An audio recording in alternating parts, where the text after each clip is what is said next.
This is not Paris, and I'm not going to show you Paris, not the one you know, the Eiffel Tower, the Louvre, the monuments, not today. Today, you're coming on a walk with me and my LiLi, living as a local, walking along the Seine, walking through the trails, 5 cities, 18 kilometers, and 20,000 steps. Let's go. We are go. 3, 2, wait. I forgot something. Welcome to Ris-Orangis. Now we're not staying here long. We're going to head down to the Seine through the forest. But not that it's a bad place. Ris-Orangis is the suburb of Évry, which is the capital of the Essonne department, one of the better known suburbs of Paris, France. The turnabouts, they're normal in Europe. In America, we're still catching on to those. But yeah, straight down here, under the tunnel, over the bridge, is the bois that will lead us across. This is Ris-Orangis. We are passing by the Gare. The Gare is the train station for the intercity RER. It's a very long metro. We're going towards Dravet. Dravet is directly over the bridge and over the Seine. For those who don't know, the Seine completely encircles the city, goes out to the ocean, and then comes from the mountains. Directly over this bridge, it's a different city. Dravet has a different feeling than Ris-Orangis. Every suburb has its own feeling.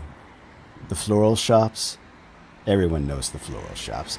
I heard this rumor that Paris had a thing with flowers, and maybe even France. The rumor, it turns out, is true. Now we're going to leave the city behind, just around a corner, and immediately you start to hear the difference. The traffic fades away, life slows down. There's not even cars, we're walking in the street. Already the forest is beginning to pick up. They call it a bois, which means woods, roughly. It's a small forest. We don't use it as much in English anymore, at least American English. Not that we speak English, but that's a different topic. The street art fills the place. In fact, one of our favorite street art places was back there just across from Dravet.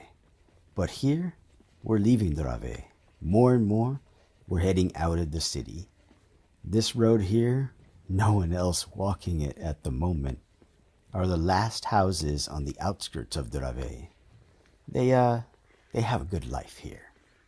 It's a good life. Now from here, we're going to get on the rough path.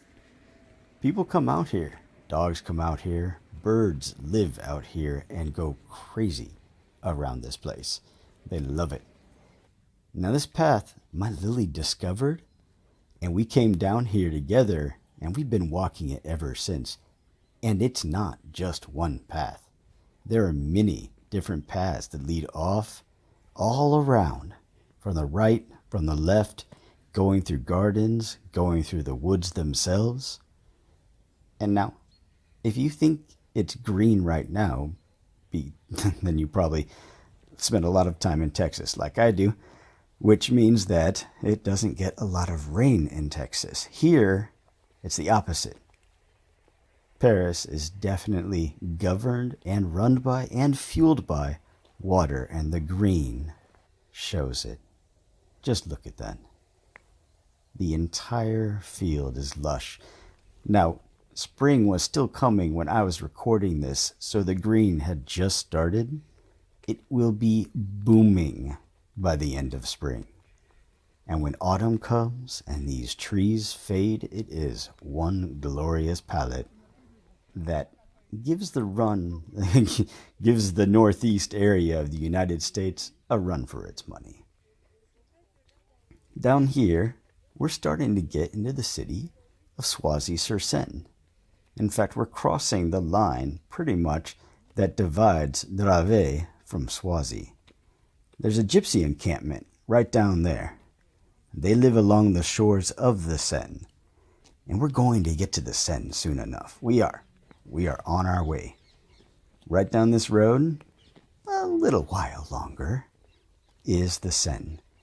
Right now we're walking southeast. We're walking in parallel with the Seine. It's going southeast with us, and it pretty much governs the way that everyone has built around it. Some people live on boats on the Seine. Others live up here, and sometimes it does flood. I do need to mention that. But that's not every day. And in fact, it's mostly rare. Here we come to another field. They really have it good down here. The people who live out here, yes, most likely they require a car to get around. But for the rest of us, we get to enjoy their area simply by taking a walk and enjoying the area around it. This field, I have seen it taller in the summer, and it looked like it was growing wheat. Of course, it's just entering spring now, so it's all chopped down. But the rest of the year it's growing wheat. Now, of course, they probably rotate the crop because wheat is a grain crop. So one day I'll probably catch them growing corn or another thing. They're actually planting more fields and inside the city. Remember, Paris is less than an hour away by train from here. This is still the suburbs. We are surrounded by city and we're surrounded by forest at the same time. Call it a benefit for living in the suburbs. Now here's the magic. You see those posts? This is where we're going to leave the world of paved ground behind. Oh yes, we're going to go nearer to the Seine. The Seine itself, I'll show you. We're getting there. Besides, I mean, you don't want to see the Seine. There's a dog playing down here. That's way more interesting than anything I could say. Right, puppy? Yes, it is. Yeah. Both Lily and I, we have a collection of different dogs that we see on our walks. And of course, we have our favorites. Everyone just kind of takes it easy down here. It really has a big difference in feeling than the city that we just left minutes ago, where cars are driving by, noise is everywhere, the clamor of voices on voices, the sound of horns, all of that is gone. And yet, it's right behind us. But here, shielded by the trees, surrounded by nature and with open sky, just now approaching sunset, it feels like you are a world away from the rest of the city. And the Seine is right up here. You can already see it peeking through the trees. We're gonna get there soon enough. In fact, we're gonna cross the Écluse, the dam that separates Soisy-sur-Seine from the lower part of Avery. And we're gonna show you the city on the other side there as well. Ooh, there's a little bit more of the Seine. Now, you can really see the green of spring pushing through the trees. Now, at no time during the year do the vines die. They keep it green even when everything else has turned brown.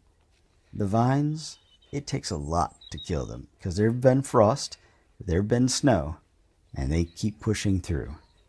And you can ask people who make and sell wine what that means. Well, hello there. Hey, little guy. Oh, well, goodbye. Goodbye, you don't want to come back? Oh, come on. No, I think he's gone. Very well. We'll catch up with him later. Oh, no, I was wrong. Hi. Okay. I got distracted. Anyways, where are we? Oh, Swazi. This is definitely the outskirts of Swazi right here. And we're going to actually show you the road that goes into the center. It's not right here. No. First, we're going to go down to the Seine, and then we'll show you the street road. The street road. Don't listen to me. Look at the beautiful surroundings, and don't listen to me. But yes, I'm going to show you the tree-filled road, not street road, that goes into Swazi. Just briefly. Look at those waters. The Seine never stops being beautiful. And in Paris, there's party boats going up and down, tour boats. It is lit. The Seine is a place of action. And I've noticed also in Toulouse, The river that runs through the city there also governs the action. Now here in Paris and far into the suburbs, it's much more relaxed and peaceful down here. And they control it using a series of dams. It controls the flow of the water. Now you can already see the difference. You can hear the people. We are really on the outskirts of Soisy. Everyone's coming out, enjoying the weather. There's just a touch of sun. The rain has parted. We can actually enjoy the time outside. Once that sun shines, it feels good. And it's also good to have brought a picnic, which we did. We've got our picnic. Oh yes, we will be opening that in just a little while and taking one of those benches right there. You can already see the eclue. The eclue, you can walk across the top and boats pass below. And the way that they go uphill, oh, there, that's the tree-filled road that goes to the center of Soisy. And then from there, Soisy-sur-Seine ascends, and you would actually have to climb higher to go to the center of Soisy. Wow, there are a lot of people out today. They are enjoying this almost as much as we are. I'm glad we could share this with you. And yes, the boats travel through the eclue, and the way they're able to go uphill, for those who have not seen it before, is they pull into a dock, they close the gate, and then they flood that dock to lift the boat so that it can sail onto the higher level. And we're going to take you up here with us and show you how the eclue looks from above. It's already glorious just to watch it as it rushes past. That sound of water, it heightens the emotion and really sets the atmosphere. But I tell you what, with all this natural beauty and on this beautiful day, it is also incredible to share with a beautiful woman, my Lily. Yeah, you right there. That's right, baby. Come with me. Come on, we're going to the top. This, by the way, has been an incredible day. I've been recording these little 8-second videos to share with you. Here, however, is where I'm going to end the public part of this video. The other half I'm saving for my patrons. The horses, the street art tunnels, the sunset over Avery, all of that is going to have to be for my patrons. And to my patrons, my supporters, and my investors, thank you so much. Seriously, you guys rock it. You make every step and fuel every mile. It helps a lot. Thank you. Until next time. So remember, it's your road, your rules. Keep it real, villains.